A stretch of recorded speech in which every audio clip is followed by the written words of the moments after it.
Hello, good morning. Another day, another customer na naman tayo. Nandito tayo ngayon sa Fiber Rex. Dito lang yan sa Santolan, Pasig City.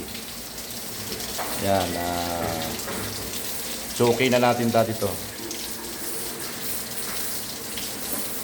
Yan, avail nila for declogging only.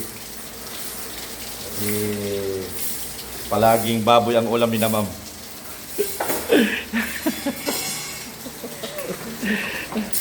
Ayan, palaging baboy ang ulam ni na ma'am kasi oh.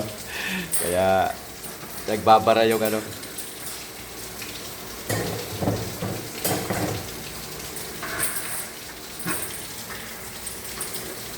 Ayan, sa mga gustong magpa-service ng aming declogging and siphoning and marami pang iba. Tawag lang kayo sa 0936-051-1921 and 0921-549-5715. And then sa FB page namin, message lang po kayo. Thank you. Peace out.